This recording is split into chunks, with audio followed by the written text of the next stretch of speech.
What was your takeaway from the performance last night against SMU? I know they were able to move the ball early, but just like every other week, it seems like the defense clamps down and really limits those guys the rest of the way. Just proud of the guys' response. Once we figured out what they were trying to do, and that's a really good offense that went really, really fast. It's probably the fastest I've seen an offense go. So getting our guys adjusted to that and just trying to get them behind the sticks on first down to slow down the pace.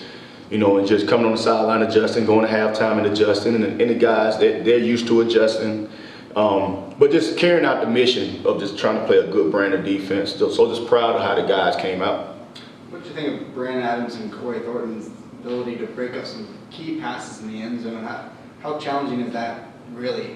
Fans might not realize how challenging that can be. Oh yeah, it's hard. They on the island, right? So the cornerbacks, they're on the island, and if they even give up a play, you got to have a next play mentality. And Coach Gibbs and Coach Addison does a great job with those guys at practicing just the one-on-one ball, playing the ball in the air, and different things like that. And so the guys are getting better and better each week. We're trying to home in on the guys with the pass interference. And so it's a couple things that we tweak to try to fix that. And you can see the guys trying to work on it, but those guys on the island, and everybody's watching them. So if you see a defensive lineman mess up or a linebacker mess up, it's kind of not seen. But a cornerback, everybody in the world sees it. So you got to have a next play mentality, and so just proud of how those guys are progressing.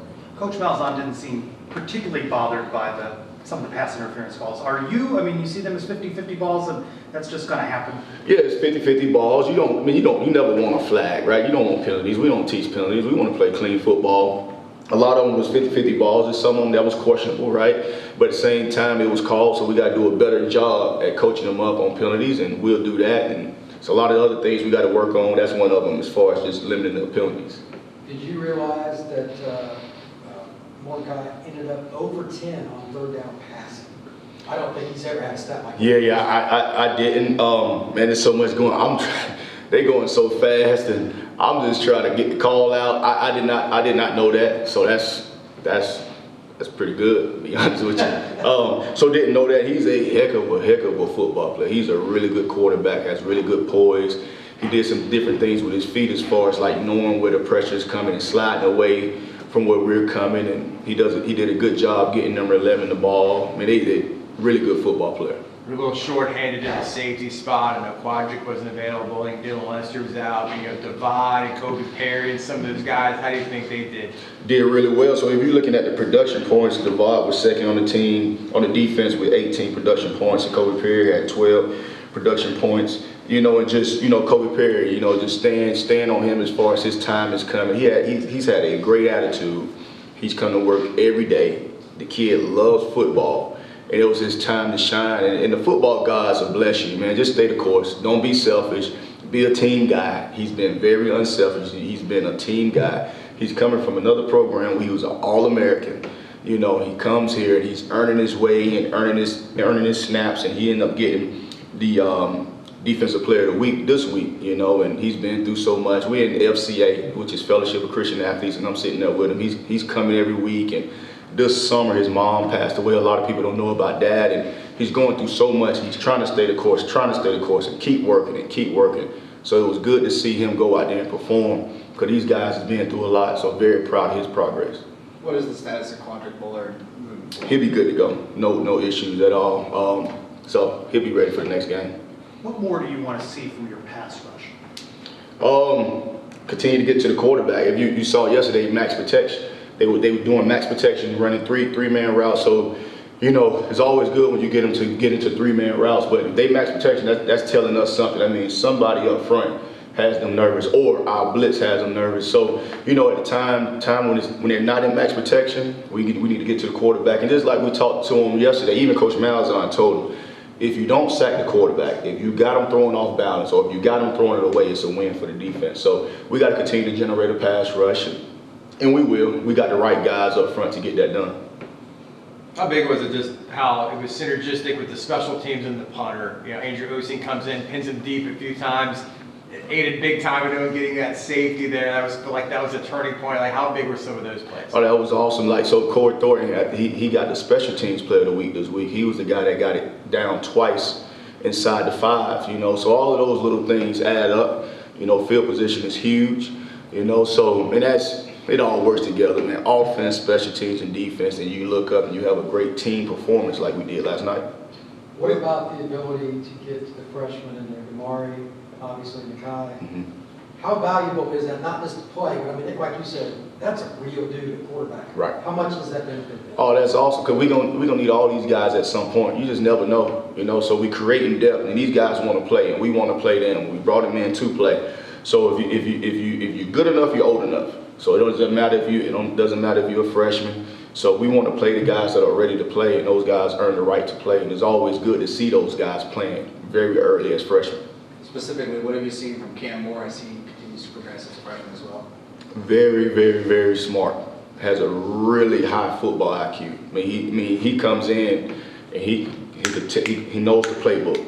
And as a linebacker coach, as a coordinator, you want somebody to get everybody lined up. He does that. Like, it's like easy to him. So his high school done a great job getting him ready. That was before he even got to me. So his football IQ is very high. He's a guy that's continued to come along, and we're going to need him to continue to come along. So very proud of his progress. One more freshman to ask you about. Jamal Johnson rotated in a bit last night. What do you think he can add to the pass rush, and what have you seen from him on the practice field? Man, he has a bright future as well. He plays with a high motor. You know, he kind of reminds me of a baby Josh Seliscar as far as just how hard he plays. He's very twitchy. Football is important to him. His faith is important to him. I mean, you could just, his mom, Miss Gina, has raised him right. Like, he's a superhuman being. So I'm glad he's on our side. I'm glad he's able to be here with us. And very bright future. Very Take bright. these one at a time, but how important is it to start off your conference slate with a dominating victory like that? It's always good to win. Coach Malzahn talked to the team. We started conference play, so we want to come out with a win. We want to come out and win at home, and it's always good to start out 1-0. You know, just win the game. Let's just win the game, and you know, there's so much stuff in college football now where, man, let's just win. You know, you want to play well, and we played very well yesterday. We want to get better. We will get better, but to be 1-0 in conference play is always good. What was it like to deal with the adversity of the disruptions caused by the hurricane? Yeah, so that's the hidden thing a lot of people don't think about. So you got the hurricane, and we didn't practice, and the guys was at home or at their apartments, and you're doing stuff over Zoom, and you got so much other things going on. You bring them back, and you're trying to practice, and this person doesn't have any lights. This place is flooded. This is going on, and you still have the parents. A lot of our guys are from Florida, so you still got parents situations that are going on, and you're trying to get these guys to lock in on the game. So hats off to all of our players. And even the coaches, there's a lot going on. So to be able to lock in and play a great game like that, it was good to see those guys do that. What do you think of Jarvis's wear performance? I know he's been coming, man. Last year he got injured. He's been getting more and more reps every game. Played a lot in this one. How's he doing? His progress, he's coming, man. Like, you finally see him getting healthy. He's a guy that we need to come along. Really good football player. Has really good savvy. Very smart. You know, now his health is getting a lot better. So you'll see him out there a lot more. He's a guy that we really trust as well. Take us through the safety. What does that do for the energy on the defense? Oh, that's huge. I mean, that's energy for the team. I mean, if it's a safety, I don't care if it's a block punt, it just energizes the whole team just to get those guys back there to get the sack and, you know, get the sack. And it was actually a cause fumble and safety and all that good stuff. But it just generalizes, it just gives the whole team energy. So it's always good, momentum shift. So that was a really great play. Status of Keenan Hester. He has some things going on where right now that's not me to talk about right now. What do you want to see next week against Temple? Just get better. We got so much stuff that we can improve defensively. Like, it's so much stuff. Like, we got to just not leave meat on the bone as far as like let's be greedy. Let's not give up some of these plays that we're giving up. Let's align correctly. You know, let's communicate better. Let's tackle better. Like, it's so much stuff that we can do to get better, and we will get better. We got to continue just to home in on the little things. And like we talked to the guys, we want to correct something that is new.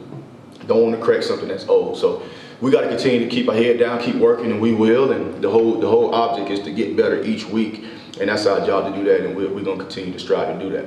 The week we're in right now is supposed to be a bye week. Have the plans shift for recruiting? What do you want to do this weekend, I guess? Yeah, so today is self-scout, so we're going to use today and we're going to do some self-scouting and see what other teams are seeing, and on the road a little bit tomorrow and back in tomorrow night and Saturday morning, getting ready for our next opponent. And the grind doesn't stop. So, you know, enjoy this one, let this one go, and get ready for the next opponent, and keep our head down and keep working.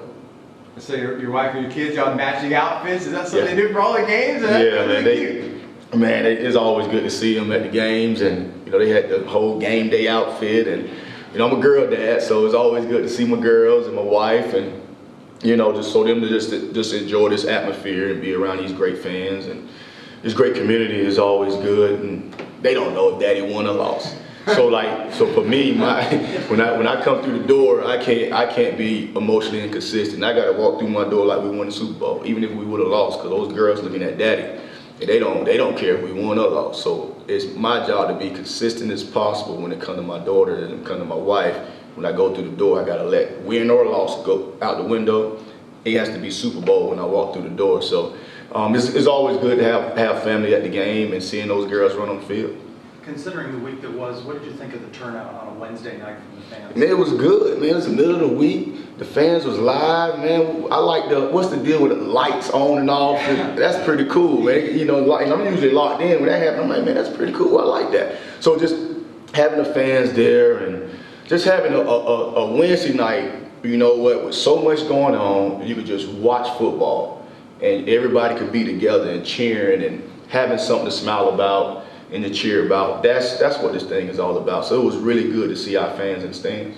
Talk about Landon Woods a little bit, how his role has changed. He was a starter in the spring. Obviously, he can't be playing anymore. I know he's one of the guys signaling plays. I think he was wearing the orange shirt on this sideline. How is his role kind of? How is he helping you this year? He's been awesome. So he wants to be around the team. So okay, you want to be around the team? I got a job for you. So he takes his job very, very serious, and he's involved with whatever we're doing signal wise, and he's good to go. I really, really enjoy having him there, and it keeps him in tune. It keeps him a part of everything, and now he's kind of hearing the coaching side of it. So I say, once we get off the field, you got to put your headphones up and take them off, because now we're getting to coach talk. But he's been awesome. Appreciate it. Good. Thank you guys. Thank you. Right now.